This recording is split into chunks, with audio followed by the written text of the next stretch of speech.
Yeah. So captain's run was good. It's never that hard. We've trained pretty solidly during the week. So today was just a little bit of a light run and a stretch. Didn't want to take any risk with going any harder than that. Everyone's fit and healthy, so I expect that we'll go in as selected. Yeah, he's in his 30s now, so sometimes the older guys, they don't do much at all on those sort of days. So I wouldn't read too much into that. Yeah, you'll have to wait and see until the team sheet comes out, but I'm pretty confident. And Robbo having a week in isolation didn't seem to affect him for the main session yesterday? No, he wasn't. He had COVID, obviously. He wasn't all that unwell, which is good. So he recovered from it very quickly. He trained on Wednesday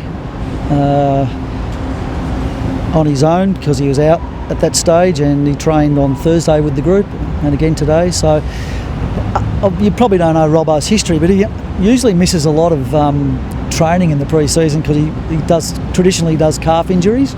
So he hasn't missed any time at all this pre-season other than for the calf, so other than for the COVID. So I think he's probably in the best shape he's been coming into a season for a while, so he'll be okay. There seems to be a lot of that, of guys coming in their shape. The injury list is pretty short. The guys really fit, had good off-seasons. The expectation is very high for a good start to the season. Yeah, well, that expectation we put on ourselves. We put ourselves behind the 8 ball last year, having only won one of our first 4 games. I think everyone wrote us off, which was the mistake, but we want to start better than that this year, and hopefully we can get that start tomorrow night. But our pre-season's been good. Always a tough thing up here is the rain that comes in March, and often we miss training sessions, but we're a little bit fortunate.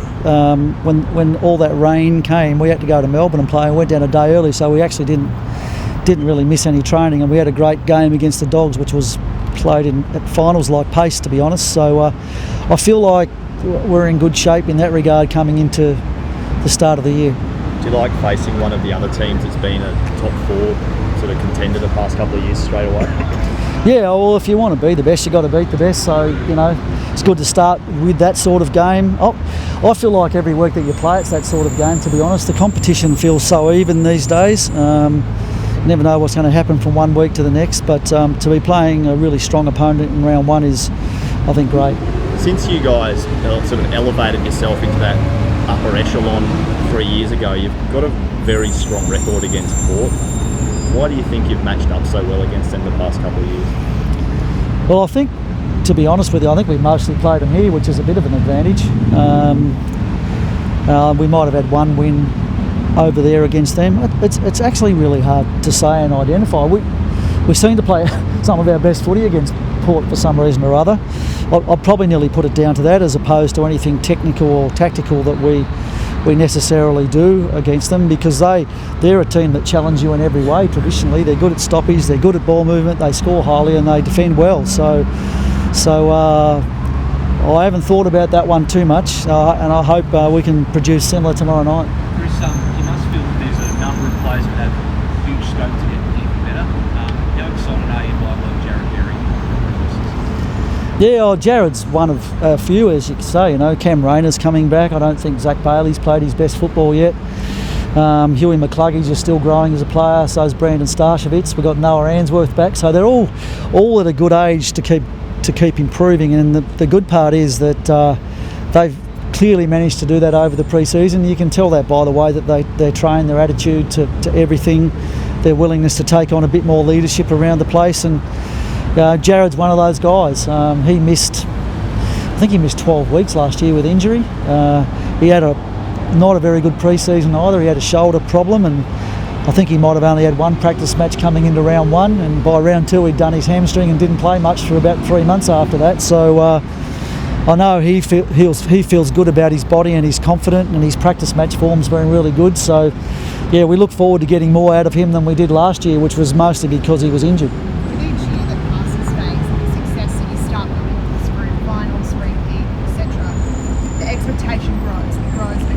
Internally it's different to what happens externally, but this year you've got guys picking you in the grand final, all these different ideas like that. Do you Like, does that at all in any way weigh on you? And how do you think around from that perspective? Look, I suppose we know our own story pretty well.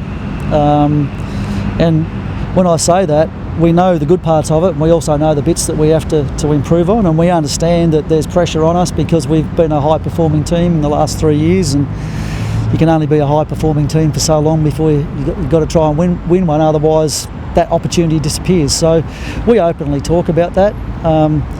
We feel like every year over the last 5 since I've been at the club, we've grown as a club, and we feel like we've got all we need, as long as you get a little bit of luck along the way, and with things like injury and COVID, that we can challenge hard. But gee, it's an even competition. I'm almost scared saying that, to be honest with you, but we feel good about ourselves, and we think we've built a great platform to launch this season. Do you look at other clubs, and generally it's very rare that teams don't have some sort of failure on the way to success?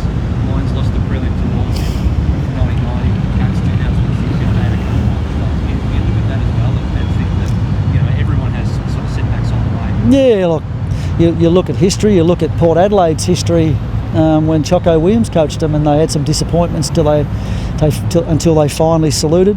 Hawthorn were a little bit the same. They won prematurely in 2008, but it took until 2013, and losing a elimination final and losing a prelim final and losing a grand final before they actually got to hold another one up in 2013. So it's a hard competition. They're really hard to win. What you got to do is keep knocking at the door, and that's what we've been able to do for 3 years, and we want to try and give ourselves that chance again. But that chance is 6 months away. We've got to get a lot of things right in between now and then to achieve that, and we're really clear on that. It's the old one game at a time approach. It's the only way you can look at it. So that's the way that we'll go.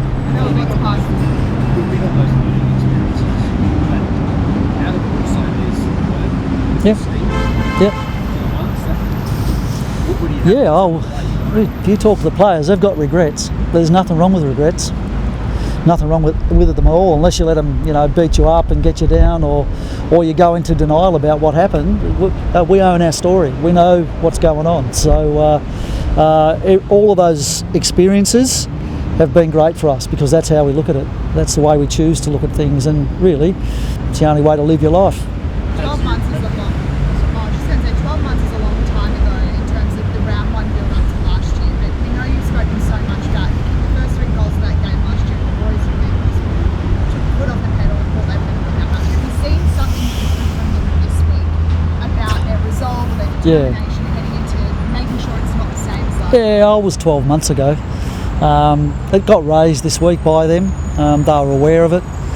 As it turned out, Sydney were a really good side. I think our blokes are probably going on their form from the previous year, which wasn't all that good. But Sydney started well and won as many games as we did in the home and away last year. So it probably wasn't as bad a loss as it felt like at the time. But nevertheless, it still was a learning experience for us, and something the players have referred to in regards to our preparation this week. And they're pretty determined to come out and play harder for longer than they did on that night. Darcy is one of the new faces, Darcy Ford. We've got a few Darcys now, so you can't say Darcy. One of those new faces. What do you like about him? And when Eric comes back, is it a thing that you can't have that many tall? Can you play 2 big ruckers like him when you've got the other young Gardner and you've got Icky and you've got Danaher? There's a lot of very, very tall men on the line. Yeah. Well, the second part to that question you asked, I'll worry about that when Eric comes back. I'm not thinking about that at the moment. In terms of what Darcy's brought to the table, he's a clever forward. He can mark the ball, but he's as a ruckman, his follow-up efforts and his ability to palm the ball is similar to Oscar's. And we also know that Oscar can be a handy forward at times as well. That's where he cut his teeth in our team, really, is second fiddle to Steph Martin. He spent 90% of the time in the forward line. So right now we feel really fortunate to have those guys both playing for us. We know that if one goes down, the other one can go equally as well. And as I said, we'll sort the Eric Hipwood thing out when it happens. So hopefully it's a big problem, which means that both those guys have been going well. Chris, one bloke who doesn't get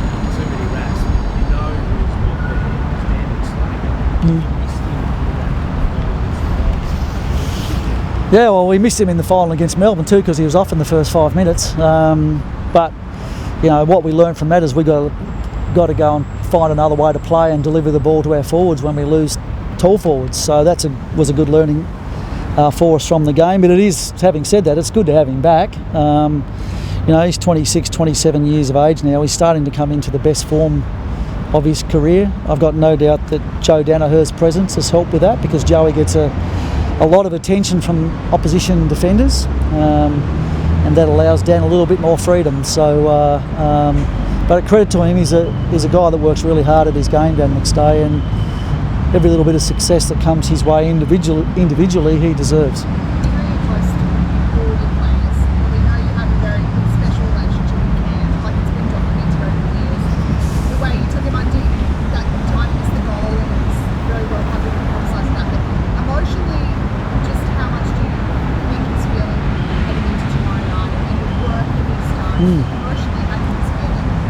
I think he's excited about playing. You know, he had a hit out a couple of weeks ago against Adelaide at the ground where he did his knee, which was a bit of a sort of a traumatic day for him. Most guys that do their knees don't particularly like going back to the old venue where it happened, but he got through that game and he played well.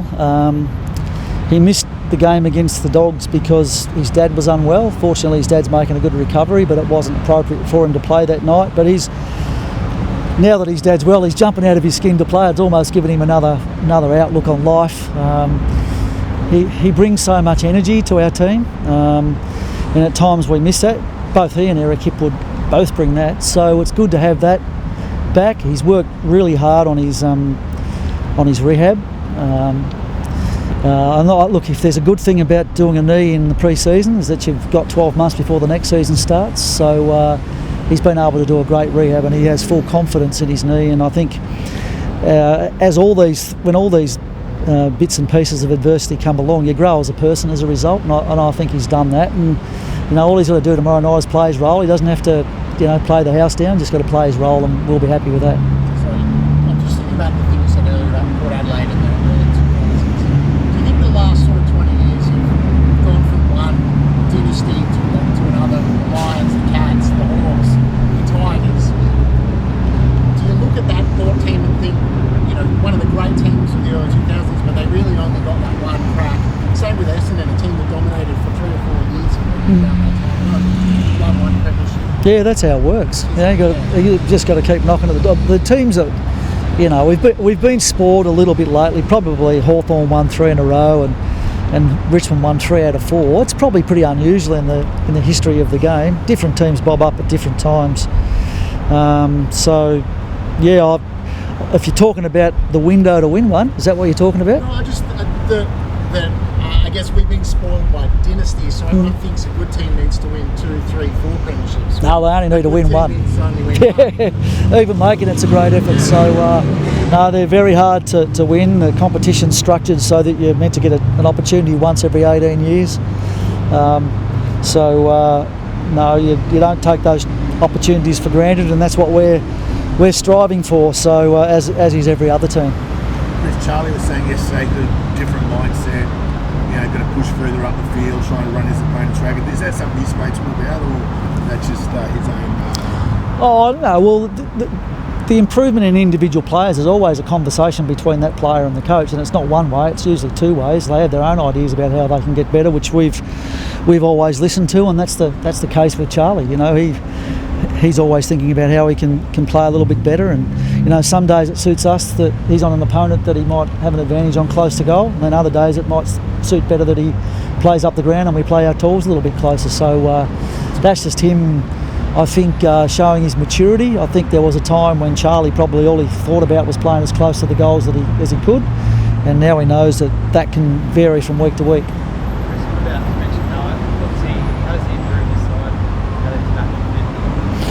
Oh, he's a bit like Cam, I suppose, in a way. He's tough.